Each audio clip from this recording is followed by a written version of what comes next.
Alors Jean-Michel, bonjour.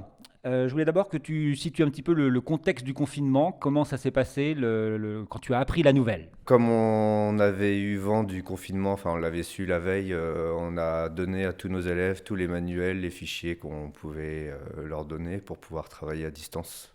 Alors tu enseignes en CP, c'est une classe qui n'est pas anodine.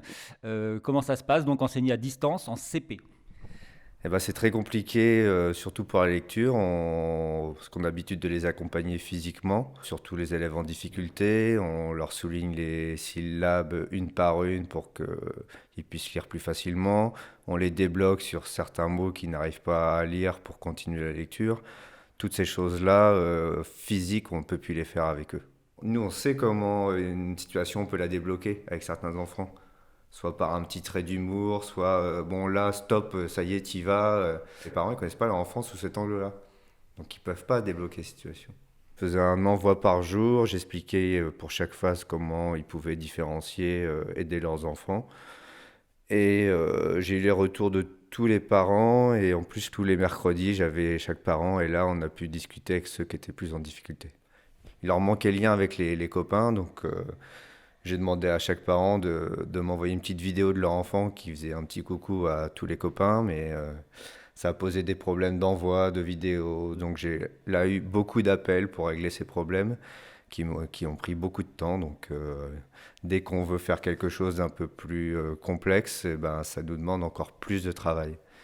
Tu es aussi directeur, donc comment ça se passe le métier de directeur en confinement? Alors, ça a été très très chargé au tout début. On avait des directives quasiment toutes les heures qui pouvaient annuler celle d'avant, la modifier, la transformer complètement. Donc ça a été compliqué. Donc, il a fallu apprendre à temporiser les directives, à attendre un petit peu, prendre du recul pour pas se donner trop de travail qui servent à rien. Donc, avec ma collègue de maternelle, on s'appelait quotidiennement parce qu'on a rempli les tableaux, un tableau pour les deux écoles à chaque fois, les tableaux de renseignement, de statistiques, etc. Donc, ça nous aidait beaucoup, et déjà pour le moral aussi, et puis pour l'interprétation des textes et des directives qu'on nous envoyait.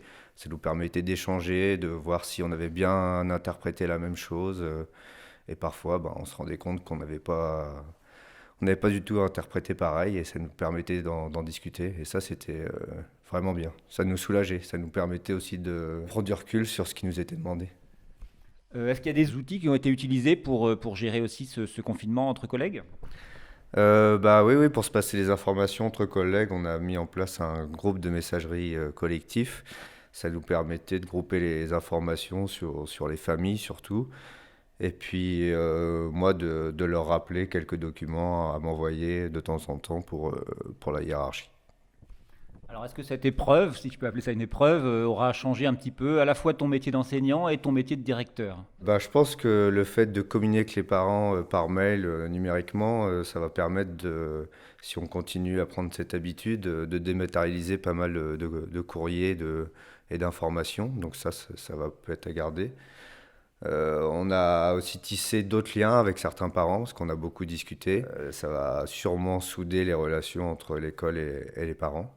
Il va peut-être y avoir un autre regard sur les enseignants et des enseignants un autre regard aussi sur certains parents. Donc ça, c'est pour le côté positif.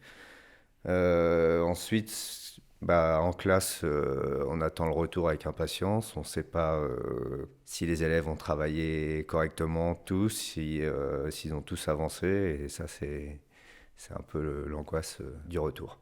Tu parlais d'impatience par rapport au retour. Est-ce qu'il y a aussi de l'appréhension et pourquoi? Bah, l'appréhension, surtout sur ceux qui étaient déjà en difficulté avant de partir. Là, l'année va se terminer vite. Est-ce qu'on va pouvoir les raccrocher et faire un travail suffisant pour qu'ils abordent l'année suivante dans des bonnes conditions? Alors, est-ce qu'il y a un point positif à ce confinement? Alors, le point positif, c'est qu'on a quand même un peu plus de temps chez soi. Donc, le soir, pour une fois, on n'avait pas de travail à faire chez nous. La journée était terminée. Donc, c'était le point positif.